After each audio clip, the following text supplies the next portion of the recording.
Welcome to Throw Off the Lines, the podcast where we navigate life's changes, explore new horizons, and embrace the journey.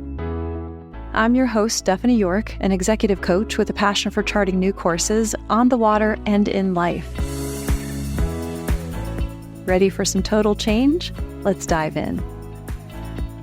Hi there, and welcome to Throw Off the Lines. This is the Total Podcast, and my name is Stephanie York. And I am the host of the show. And what I'm doing on here is explaining a little bit about my 57 years on Earth, soon to be 58.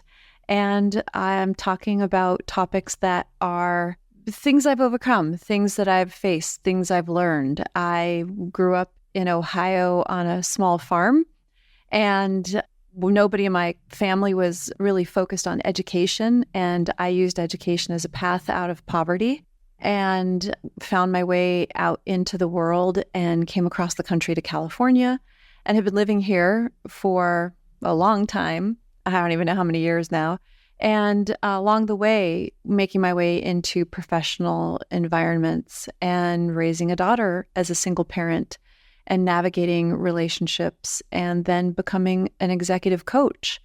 And the things that I learned through the training I had for that business and the clients that I've come across, and then having to improve my own skill set. Being a coach, I'm having to go and get my master's because my clients were getting better and better and better and bigger businesses, and I had to be a better coach. So I am here today to talk about imposter syndrome. And I know there's a ton out there about imposter syndrome. This is just some 57-year-old woman's view of it. And it has to do with this podcast, and it has to do with the environment I'm in. I'm in a bedroom in West Hollywood right now, and I'm recording this. It is August 2024, and I'm recording it with cars driving by and noises and bangs, and it's not a perfect studio setting. And what I'm finding is that I keep bumping into, I feel like I'm an imposter, and why should I do a podcast like this? And I've been talking to people about a podcast. Actually, it was the idea to do one was introduced to me almost 2 years ago. And it seems like everybody in the world has a podcast. So my thought is, if there's 100 million podcasts out there, why should I do one? And my very, very wise daughter said to me, Mom, there might be people who will hear your voice, and they are your people. They're your tribe. They're your audience. And maybe they aren't hearing other people and they need to hear you.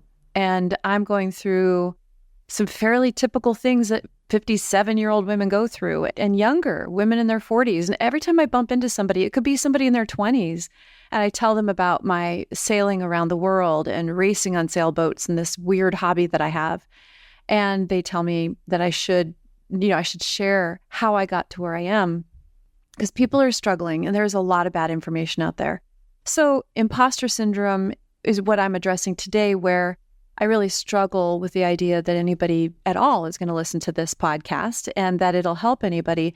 And I struggled for years being a coach, because a coach isn't something that you necessarily get a degree. I did get a license through ICF. You can get certifications, but honestly, a coach is, in my opinion, half of it is an innate sense of helping people. You have to love people and you have to want to help them.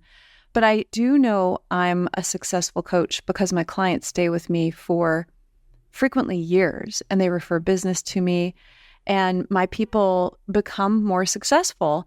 And so that their success and they're wanting to return and they're wanting to continue the relationship tells me that I'm a successful coach. So in face of all those facts, I have to accept the fact that, hey, maybe I know what I'm doing when I'm coaching. And so with this podcast thing, I want to address imposter syndrome because I'm feeling a whole big heaping helping of it right now, like a big plate full, and I'm taking one bite at a time. There's a great Shel Silverstein poem about a little girl, Ellie Mae, sitting there at a table and having to eat a whale. It's probably a weird reference, but I loved Shel Silverstein when my girl was little. So part of my imposter syndrome is, I struggle to believe that I am competent or intelligent in a podcast environment, because I am not. I'm making a ton of mistakes, and I am not sure people want to hear it. And what I'm doing maybe we'll help other people push through to do things they do. There's no official diagnosis of imposter syndrome. And there's tons of books, like I said. I have not gotten a book of my own to read to get through it. I just know what I do when I felt like I wasn't a good coach. I felt like, how could people listen to me for advice? I've got so much I need to work on myself. And in this podcast realm, I am looking to people. I'm hiring people to help me with editing, and I'm going to hire smarter people than me to help me with marketing. And I'm going to just push through the anxiety or the pressures. So that's the things that can cause imposter syndrome. So if you're on here and you're feeling an imposter, a lot of times it's outside pressure from family or career expectations. So you told your boss you could do something and you don't know how to do it. Well, go learn how to do it because you said you could. And sometimes our family will say, oh, you're so amazing. And I find that when I interview people or I talk to people and I say, I really want to interview you on my podcast, they say, I don't have anything to say, even though they're the most amazing people. And they say, I just want to hear what you have to say. And then I've had probably 5 people I've wanted to interview who have said that to me. I'm still going to be getting them on interviews, but they said, why don't you start just explaining the things that you go through to get the podcast started? And I'm uncomfortable when people say to me, hey, you have lived such an incredible, crazy life. I feel like we all have a story. I feel like every single person I meet is amazing and has overcome stuff. And so I'm just going to try and let some of that flow through the podcast. I'm going to get some interviews with some people who are doing amazing things. And we're going to talk about how they overcome imposter syndrome, if they've ever struggled with it, and a lot of other questions as well. How do they persevere in the face of adversity? What are some of the adverse conditions, situations, or stereotypes that have held them back? And it goes back to the podcast name, Throw Off the Lines. How did they untether themselves from whatever they were tied to so they could then succeed and excel and grow and change? Because we all seem to be tied to some dock somewhere. And that's what we want to address. So some people feel like they are successful because they got lucky. And some people feel like they've put in so much effort to become successful or to achieve what they've achieved that it's an unsustainable amount of effort. And I'm going to probably address some of that in my Letting Go podcasts and my purpose-driven podcasts. And there's a lot in manifestation. I just did a podcast on that. So I want to address how these things reflect in my life and that I'm here doing a podcast, even though I really feel like an imposter. But you're here with me. So send questions over, if there's a specific situation that you're going through and you feel like an imposter, maybe I can give you some advice. Send me an email, send me a message on the forums, on the website, or post it down below any podcast service that you're listening to this on. I will tell you that anywhere from 25 to 30% of high achievers feel imposter syndrome. So even the people who you see on TV or doing things that you strive to do or feel like you could never do, a good solid quarter of them feel an imposter syndrome. And then 70% of almost all adults at one time or another in their lives feel an imposter syndrome. Maybe they got promoted into a job and they didn't feel like they could be successful at it.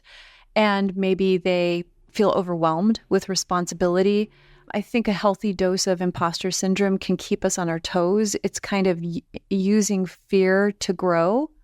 And maybe I'll do a podcast on that because I definitely use fear to grow and anxiety to grow. And, there's so many ways that it'll show up. And one of it, you don't feel worthy of acknowledgement. When people speak highly about you or give you compliments, you reject those compliments. And that is a little bit of a fear of an imposter syndrome. I think a good dose of humility is important. If you feel like you really know your job and you know everything, there is also something called the Dunning-Kruger effect. If you want to ever look that up, it's DUNNING-KRUGER effect. It's a cognitive bias in which people with limited competence in a particular domain overestimate their abilities. I think we all know these people who say, oh, I know how to do that, or they feel like they're really, really competent at something. And when you're competent at something, you see how incompetent they are. And I feel like I'm becoming much more competent as a coach, being now that I started my company in 2008 and I've been doing it since 2006, so 18 years now. I feel like I can hear a coach or see a person, and I can figure out whether they know what they're doing or not. A competent coach will frequently not have to sell their services to you. They will talk to you for a little bit of time and then let you know whether they think they can help you or not.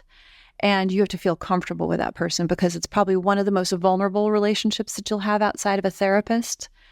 So anyways, other ways that it can show up is not taking the time to counter it, overcome it. You can sometimes stifle your growth personally or professionally. If you're overcome with feeling like you're not fitting in or you're not making it, you can not put yourself out for projects. Or, if you have an imposter syndrome and maybe you go out dating online and you haven't done the inner work to feel good about yourself, and I'm going to have episodes on dating because I am currently dating, and you have to know yourself before you can put yourself in a vulnerable position with other people. And if you put yourself out there and you meet somebody who is just fantastic and you haven't done the work, you're going to feel a little bit like a fake. And that might harm your future dating. It might harm the relationship that you're looking to build. So I think that a lot of feelings we have is I'm a fraud and they'll find out professionally or personally. Sometimes we sabotage things so that we don't get caught faking it. Or it's just luck, I'm not smart, you can't take a compliment, all that. So I want to talk about some ways that you can counter it. So if you're dating and you're feeling like you are out of your league, you are uncomfortable being around people, I strongly recommend that you back off from dating a little bit and do some more of the inner work. And I'll post a couple of dating podcast episodes in the very near future to talk about ways that you can do some of that inner work. But if you're feeling like professionally you're in a position that you are faking it till you make it, that might be an imposter syndrome. Some people are naturally very aggressive and are comfortable in that, and God bless them. But like I said earlier in this podcast, 70% of people do feel this at one time or another. So an imposter syndrome too is if you're overcoming any situation in your life and you're trying to act normal and you don't feel normal. It could be anything. It could be out in a social setting. You could be at a dinner party. You could be just newly out of a relationship or really trying to find a job. Whatever it is, it's a totally normal feeling. So one of the ways, the first way to counter feeling like an imposter is to tell yourself when you're experiencing it that it's normal. 70% of people feel it in their lives. People don't speak about it due to being found out. And people, we're all tribal and we all want to fit in and we all want to be normal, even though every one of us is a little weird. And when we're trying to fit in, we don't want to tell people we're anxious or worried or scared. Sometimes that fear of being found out will come out as aggression. And when you see people who are really aggressive in a work environment, and sometimes it's your boss or sometimes it's somebody who's trying to put an idea forward in a meeting and they're not comfortable with it, you'll see them be aggressive or angry. And that is so frequently fear. I want to do another podcast on fear. So I have a lot of topics to cover. What fear masks itself as. I coach a lot of people on handling bosses and things like that. So anyways, get back to this. If you're feeling imposter syndrome, you're feeling like a fake or a phony, just know that probably you could turn around the room and see 5 people and 3 of them are probably feeling the same way. So just know it's a normal thing and that we're just going to try and fight through the big fear of this that many, many people have. You might even be able to see somebody else over in a corner and go over and saying, "Are you feeling awkward? I'm feeling awkward." And that's actually one of my tricks is to try to partner with somebody else who's in the same situation and go, "Are you okay? I'm okay. Are you okay?" Yeah.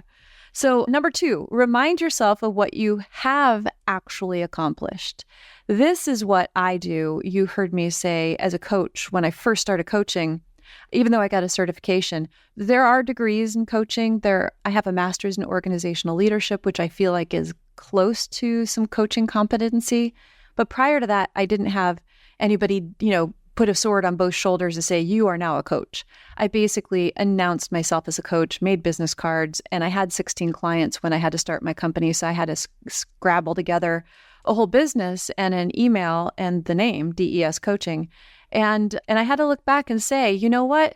I have been coaching for 2 years.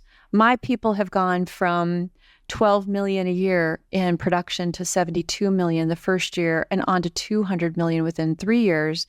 And that's because they worked with me and they keep showing up and they do the work and they, owned a condo. Now they own 2 more houses. And so when I'm feeling that way, like I'm doing this podcast, why would somebody want to listen to me? Well, you know what? I'm a successful executive coach.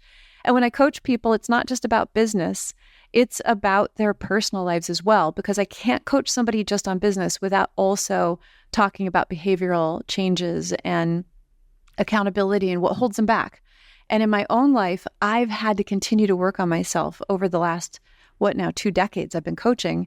And I've had to work really hard at fixing the things inside myself. So I'm reminding myself, like you, number 2, should be reminding yourself that you actually have accomplished things. And it's why you're where you're at. You countered your fear to go and sign up on the dating app and the website, and you got pictures on there and you wrote a thing. And so you accomplished that. So you have every right to be here dating. You made friends and accepted the invite. That in itself sometimes is huge. So the fact that you're at a party and you're talking to people, you're not a fake. You're not an imposter. You stuck your hand up and said, I'll take on that project. And you did the work on the project, but you're feeling like it's not enough and I've got to make this presentation. I'm telling you, you got here, you did the work on it, and you should feel proud about it and sift through that fear. Write down the things you have done. This is all part of reminding yourself what you've actually accomplished. When I wrote down the number of clients I've worked with, and I wrote down some of my best client relationships and experiences and successes, and when I read through the tough things I did and the 2 years it took me to get my master's, and then I look at how much I've done to work on myself, I don't feel like an imposter anymore. The facts and the evidence stand in the face of my imposter syndrome. So really start to acknowledge what you've done and how far you've come. Number 3, find a fan or a hype person, someone who believes in you and can support you when you're feeling this way. And oftentimes it can be a family member. I have a couple of brothers who are absolutely wonderful fans.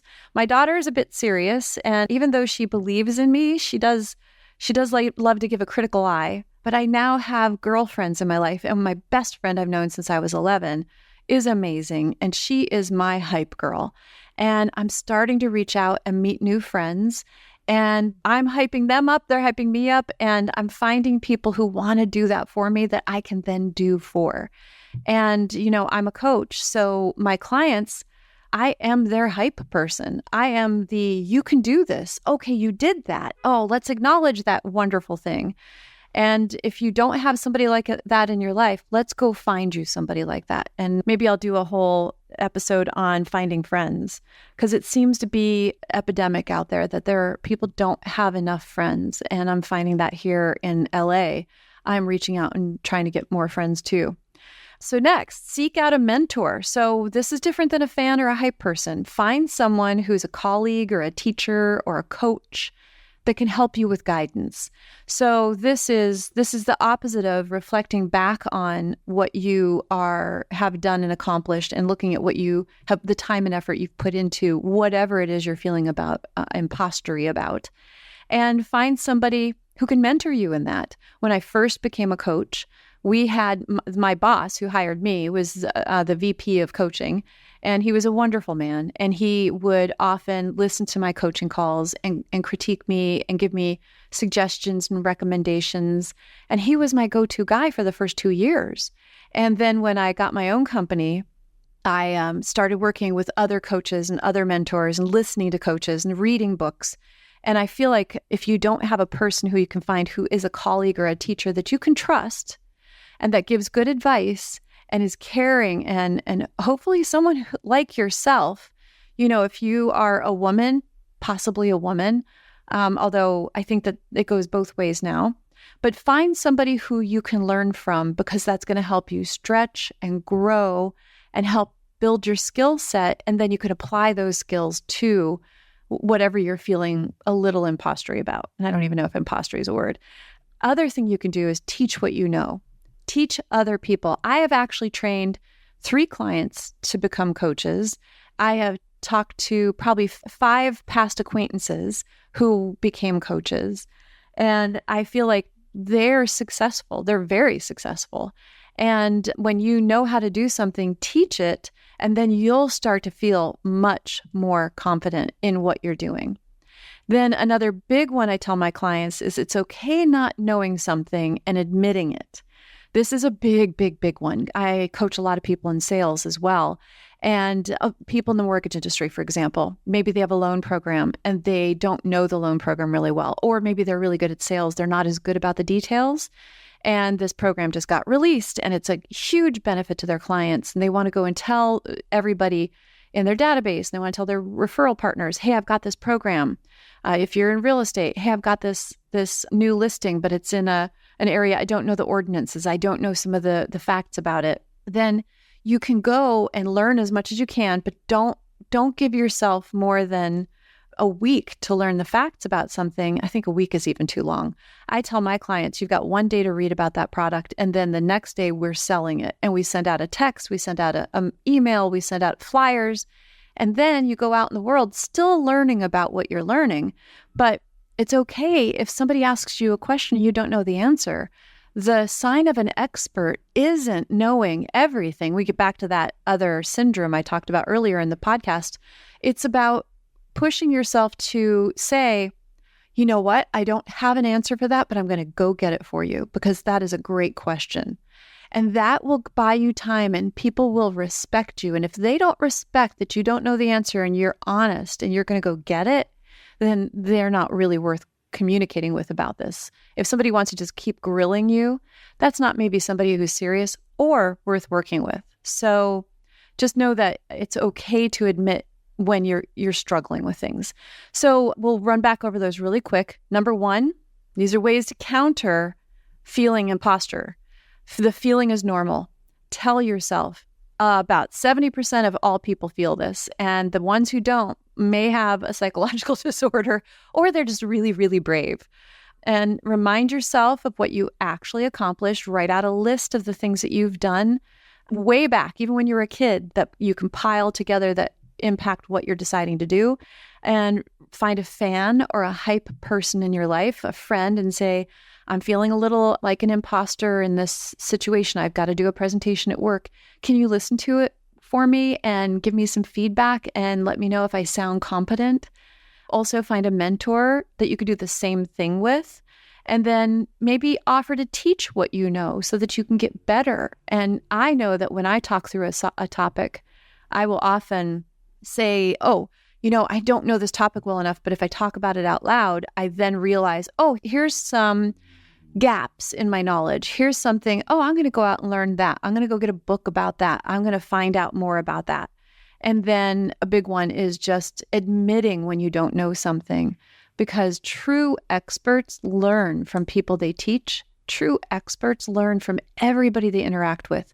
I am so lucky to coach the people I coach because it's a blessing to watch them grow, and I learn from them all the time. I have amazing days. So keep that in mind. And I want to do a little quick talk about what I do to counter my feelings about it, because I know I'm a good coach.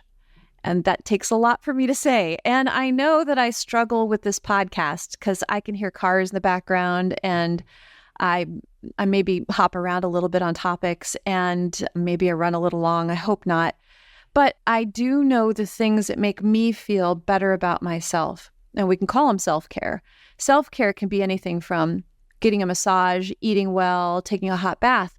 But I'm talking about more fundamental self-care stuff that I do, and absolutely meditating. And I know meditating is a big buzzword. A lot of people meditate. What meditating does for me is it quiets down my brain, and it makes my brain stop and breathe and not allow unnecessary feelings in, like feeling like I'm an imposter or having an overriding fear or anxiety about something that doesn't matter. I don't need to worry about what's going to happen tomorrow. I don't need to worry about what happened yesterday. I need to be present and in the moment when I'm talking to my clients, because I have to be there for them. And when I'm there for them, then I I'm a better coach, which is all I want to be. I just want to be a better listener and coach and more present and help people out. So I meditate. I also create goals. And by creating goals, and I know I did a whole podcast on change. And when I have my goals and I know what I'm going for, then I know what I need to focus on. So my goal would be to do this podcast, to try to do it the best I can. And I'm going to tell you, I feel pretty good about it, but I guess time will tell. I am putting myself out there. It's pretty exposing, but I just got this one wild, crazy life that I'm trying to live, and I'm doing it. So I created a goal to create a podcast, and I'm doing the podcast. And I had to learn how to use the equipment, and I had to learn how to write out a podcast. And so those goals have helped me. So do things when you feel inspired. This is a big deal to me because this podcast requires a certain amount of energy for me to overcome an imposter syndrome. And it also requires a certain amount of energy to focus on the content and make sure that I'm delivering it correctly. And I'm not just mumbo jumbo. And when I feel inspired, maybe I go for a walk and I listen to a great podcast, or maybe I read a book and I'm like, oh, that is such a great topic, or that is such good information.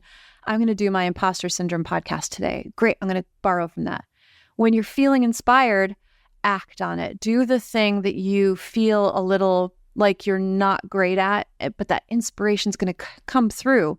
I feel really inspired 4 or 5 times a day, but it's because I meditate and I clear out my mind and I have goals and I'm constantly striving to add to my knowledge.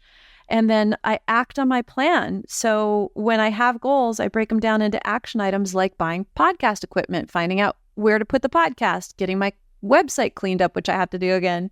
And I just do one thing each day. So if you're really struggling with imposter syndrome, and we'll go back to the dating thing again, maybe you want to go and you want to date somebody, but you're really scared. And you've got one picture for your dating website, and you need probably 4 or 5 because people want to see different personality styles.